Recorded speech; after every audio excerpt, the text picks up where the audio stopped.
किलोमीटरचा टनेल पूर्ण झाला. वर जाण्याची गरज नाही, वर जायला लागेल फक्त पर्यटनासाठी.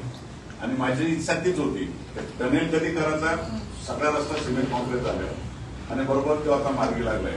आणि तो आज लातूरचा रस्ता बदलापूरला मालशेत, दसईच्या बाहेर वजीवला, विला, त्याच्यानंतर मध्ये परा, मिले असा करत तो निघून येणार. नारिवलीच्या बाहेरून बांदिवली, घागुर्ली, आंबेगाव, मशावरून वरती चढणार कुठल्या बोराटपाडा साईडला आपल्या, त्याला मानगावचा एक भाग बोलतात. त्याला मानगाव पासून डायरेक्ट त्याच्या बोराटपाड्याच्या मागच्या बाजूनी सरगावच्या मागच्या बाजूनी शीळवरून सावऱ्यावरून आपल्या एका टनेलला जोडणार. आणि सगळ्यात महत्वाचं मला एवढा तो आनंद, कारण माझा सगळा मतदारसंघ त्यात कव्हर झाला. कुठला मालशेतचा तो रस्ता, कल्याण मालशेत नॅशनल हायवे शहापूर पण झाला. आणि आता हा मालशेतचा झाला, त्याच्यामध्ये दसईपासून मसापर्यंत किंवा बोराटपाडा जो बाजूला राहिला होता आपला शेवटीकडचा, तो शीळ, कारा वगैरे ही सगळी गावं या रस्त्याने कव्हर झाली. या मतदारसंघातली परिस्थिती. आणि बदलापूरला त्याचं वैशिष्ट्य असं, बदलापूरला जोडल्यामुळं एक जंक्शन जे आहे आपलं नॅशनल हायवेचं, जे पुण्याला आहे. पुन्हा जर कोणी म्हणत असेल की रेल्वेने वाढला, तर रेल्वेमुळे अजिबात पुन्हा वाढलेला नाही. तर शरद पवारांनी काय केलं, तिथं सगळे नॅशनल हायवे पुण्याला आणले. पुण्याच्या सगळ्या बाजूने नॅशनल हायवेचं जाळं जोडलेलं आहे. आणि आपोआप बाहेर शहर वाढत गेलं. पुण्याचे रेल्वे स्टेशन आणि बाहेरची आता लांबी जर काढली तर मला वाटतं 100 किलोमीटरच्या बाहेर पुणे गेलेलं. ही परिस्थिती पुण्याची झालेली आहे. आपली परिस्थिती सेम तीच होते. बरोबर बदलापूरची परिस्थिती, वडोदरा त्याला जॉईन झाला, परत समृद्धी, त्याच्यानंतर आपला कल्याण मालशेत तोही त्याला जॉईन झाला. आता हा लातूर पण झाला. याला इथून जोडून परत सामटोळी पासून भीमाशंकर रोड येतोय, कुठून कर्जतच्या मागच्या बाजूला सामटोळी पासून या रोडला जोडून त्या भीमाशंकर रोडला पण याच्यामध्येच कनेक्टिव्हिटी करायचा ठरलं. त्याच्यामुळे बदलापूरला कोणत्याही हायवेने, कुठल्याही नॅशनल हायवेने जर यायचं असेल तर बदलापूर शिवाय पर्याय नाही. आणि त्याचा फायदा असा होईल, वांगीचा पट्टा इकडे बोराटपाड्यापर्यंत सगळा हा भाग एक वेगळ्या प्रकारचा डेव्हलप होईल. काल त्यांच्याशी बोलताना दुसरी चर्चा केली. माझी आता दुसरी मागणी राहणार आहे, आयटी पार्क या भागात यावं. बदलापूरच्या परिसरामध्ये जर पुण्याच्या धर्तीवर आयटी पार्क जर झाला तर मला वाटतं बदलापूर शहराला नजर लागेल अशा प्रकारचं शहर घडून. आणि मनात जे होतं ते पूर्ण झालं. मुख्यमंत्र्यांचा मला मनापासून आभार मानले पाहिजे. या राज्याच्या मुख्यमंत्र्यांनी सभेमध्ये सुद्धा त्या ठिकाणी होकार दिला होता, पण आचारसंहितेमुळे त्यांना तिथं घोषणा करता आली नाही. त्यांनी नागपूरच्या अधिवेशनमध्ये तो विषय मार्गी लावून बदलापूरकरांना दिलेला शब्द पाळला. त्याबद्दल बदलापूरकरांच्या वतीने, आपल्या सगळ्यांच्या वतीने मी मनापासून त्यांचे आभार मानतो. हा रस्ता बदलापूरची दिशा बदलणार, हे सोपं काम नाही. खूप मोठं धाडसी निर्णय येतो आणि तो मार्गी लागला आणि त्याचा खूप मोठा फायदा आज बदलापूरला आपल्याला होतो. आणि त्याच्याही पुढे सांगतो तुम्हाला, त्यांनी मला परत अजून त्याच्या पुढे जाण्याचा प्रयत्न केलाय. लातूरच्या पासून तो काढतात हैदराबाद, हा रस्ता डायरेक्ट हैदराबादची कनेक्टिव्हिटी आपल्या बदलापूरच्या होणार. हाच लातूर पासूनचा तो त्या बॉम्बेपर्यंत ते घेणार आणि हैदराबाद गव्हर्नमेंटच्या बरोबर ते चर्चा करणार आणि पुढचा तो हैदराबादला जोडण्याचा प्रयत्न होतो. हे बदलापूरला हैदराबादचं कनेक्ट होऊन जाईल रस्ता. त्याच्यामुळे सगळ्यात टॉप शहर आपलं बदलापूरचं होण्यासाठी या राज्याच्या मुख्यमंत्र्यांनी बदलापूरला खूप मोठी देणगी दिली.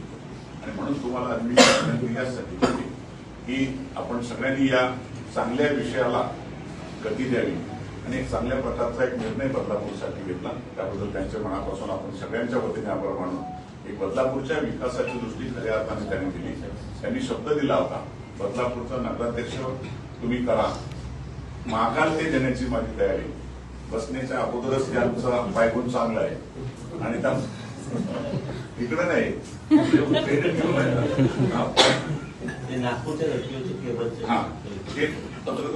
सावाद. दुसरं एक महत्वाचं आपलं याचं पण याचं रस्त्याचं तुम्हाला तिथली काही माहिती मिळेल ना, ती पण दिली जाईल. दिलेली नाही पूर्ण देत नसेल ती.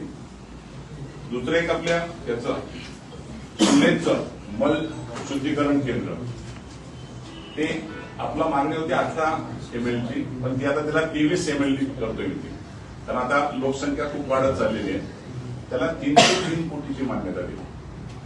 त्यामुळे बदलापूरचा विषय चांगल्या पद्धतीने मार्गी लागला.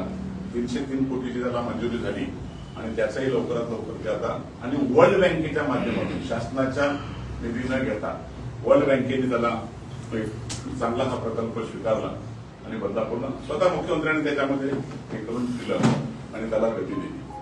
दुसरं एक महत्वाचं होतं, त्याला जवळजवळ त्याची पण सविस्तर माहिती माझ्याकडे 303 कोटी 59 लाख रुपये त्याला मंजूर झाले. आणि सगळ्यात महत्वाचं, नागपूरला संपूर्ण शहर त्यांनी अंडरग्राऊंड विद्युत सर केलेलं आहे प्रकल्प. पहिलं शहर आहे आपल्या महाराष्ट्रातून त्याला अशा प्रकारची त्यांनी रचना केलेली आहे. आपण त्याच धर्तीवर बदलापूर घेत मागितली आणि मुख्यमंत्र्यांनी त्याला मान्यता दिली.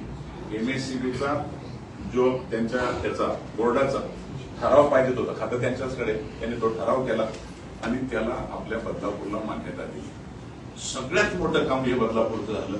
टाटा जोडल्यामुळं तो एक फायदा, आणि आता हे अंडरग्राऊंड सगळ्या याच्यानी खूप मोठं, जवळ याला पण जवळजवळ 100 कोटीपर्यंत खर्च येईल बदलापूर शहराला. पण ते लगेच त्याची मान्यता त्यांनी DPR करायला पण सांगितलं ताबडतोब. त्यामुळे हे चांगले प्रकल्प या ठिकाणी देऊन एक मुख्यमंत्र्यांनी दिलेला शब्द आमच्या अध्यक्षांच्या निवडणुकीमध्ये तो पूर्ण करण्याची पहिली सुरुवात त्यांनी केली. अजून बऱ्याचशा काही आहेत. नदी संवर्धनाचा विषय सुद्धा आहे, पण तुम्हाला मी त्याचे सविस्तर देईल, कारण ते पैसे पण माझे मंजूर होतात. आता केंद्र आणि राज्य सरकार जवळजवळ 200 कोटी रुपयाचा आपण प्रस्ताव त्याच्यामध्ये पहिल्या टप्प्यातला घेतोय. खूप चांगल्या प्रकारचं नदीचं संवर्धन करतोय. जे आपण गुजरातमध्ये काही नद्यांचं शरद, तुम्ही पुढे गेला असाल तर तिथे खूप चांगल्या प्रकारचं तर एक आपणही त्या पद्धतीने, कारण आपल्याला किनारा चांगला आहे नदीचा, बराचसा आपल्याला भाग येत असा, आणि बदलापूरला तसं फिरण्यासाठी तेवढं काही चांगलं नाही. काही पत्रकार रात्री जातात, त्या पुलावर लाईट नसल्यामुळे त्यांना अंधारामध्ये त्यांना मी पाहिल्यामुळे त्यांना थोडी लाज वाटली आणि पकडलं मीच त्यांना. त्यांच्या जोडीला कोण होता मी सांगणार नाही आता, लक्षात आलं असेल. मी नव्हती, माझ्याकडे बघतात सगळे आप्पा. त्यांना स्पष्ट हे सगळं माझ्याकडे बघतात. तुला काम पडली असते, तू असते तर मारली असते. त्यामुळं त्या पुलावरची लाईट ते लावायचं काम आहे ना, ते माझं नाही, नगरपालिकेचं. दिसल्यामुळे तो थोडासा गोंधळ झाला पण तू असती तर मारली असती. मुरबाड नगर पंचायतीला पण आता त्याच्यामध्ये 115 कोटी 77 लक्ष रुपये मिळाले. त्यालाही सुद्धा मल नवरत्नांमधून घेतोय, त्याला मल निस्तारणचा प्रकल्प. आणि त्याला नदीवर आपण शिवाजी महाराजांच्या पुतळ्याच्या मागच्या बाजूला आपण जागा घेतली, म्हणजे नगरपालिकेने हँडओव्हर करण्याचं पूर्ण झालंय ठेवलं. त्याला 14 कोटी रुपये आपण तिथे खर्च करतोय. शिवसृष्टीचे काम सुरू करतोय. 70-75 कोटी तिथं आपण खर्च करण्याचा प्रयत्न करतो. शिवसृष्टी SUV करतोय की बाहेरचे लोक बदलापूरला आले पाहिजे, बदलापूरचे येतीलच. आणि त्याच्या स्मारकाकडे जाणारा रस्ता आहे, ते तुमची सूचना, त्याला पण पैसे दिले. या स्मारकापासून त्या स्मारकापर्यंतचा रस्ता तुमची सूचना होती, काही आठवते का? लक्षात नसेल तर पैसे घेतले त्याला. प्रवास तो असा बनवतो रस्ता, तो एक मॉडेल बनवायचा. हे वाटलं पाहिजे लोकांनी गाडी घेऊन नकोच जायला, पायी जावं या रस्त्यात, अशा प्रकारचं एक त्या ठिकाणाचं स्पॉट बनवतोय आपण आणि चांगल्या पद्धतीने त्या ठिकाणी होतंय. राहिलं या बाजूचं 2 ठाण्याच्या धर्तीवर आपण ते अशोकस्तंभ दीपस्तंभ त्याचं काम लगेच सुरू करतोय. आणि राहिलं एक महत्वाचं, माझ्या मनातलं, माझ्या बाबाचं म्हणजे माझ्या बाबा शंकराला तिथं बसवलंच पाहिजे का नाही, 111 फुटाचं त्याच्यातून पैसे होतात. अजितदादांनी त्याला मान्यता देतात, त्यामुळे त्याला काय अडचण येणार नाही. पण एक महत्वाचं मी आज तुम्हाला खरं म्हणजे रस्त्यांसाठी एक सगळ्यात महत्वाची की रस्ता हा केवळ बदलापूरसाठी नाही, या बदलापूर शहराची दिशा बदलण्यासाठी झालाय. आणि त्याचा खरा लाभ केवळ बदलापूरला नाही तर पूर्ण अंबरनाथ असेल, सगळ्यांना त्याचा चांगला फायदा होतोय. आणि चांगल्या पद्धतीने होतील. अंबिशूचा जो बुडतो पूल दरवेळेला त्याला पण मंजुरी झाली. त्याला ताबडतोब केंद्र काढून काम पण लगेच सुरू करायची त्यांना परवानगी दिली. त्यामुळं कुठेही काही दुसरे राहिलेले विषय चांगल्या पद्धतीने आपण मार्गी लावलं. त्याबद्दल अधिवेशनमध्ये मी खरं म्हणजे मुख्यमंत्र्यांचे आभार मानले ते लातूरसाठी. तर आम्हाला कनेक्टिव्हिटी जी पाहिजे होती ती फार महत्वाची मिळाली. तुमचं मनापासून आभार. विलासरावांच्या मुलांनी सुद्धा त्याच्यावर केलं. हा रस्ता शोधला कसा आहे त्याला विशेष आश्चर्य वाटलं. तर तो कुठं बदलापूरला काढला आम्हाला. मग त्याला जे नकाशा पाहिला त्याने ना तर हैराण झाले. ते खूप चांगलं काम झालं आमच्या दृष्टीने. कारण त्यांना कल्याणला सोडले असताना तर ट्रॅफिकमध्ये काम झाले असते. बाहेरून जातील पनवेलला जाता नाही. त्यामुळे एक चांगल्या पद्धतीनं बदलापूरच्या झालं. तुमच्या सगळ्यांचं मनापासून आभार मानतो की आपण सगळे सहकार्य करतात. चांगले प्रकल्प अजूनही द्या.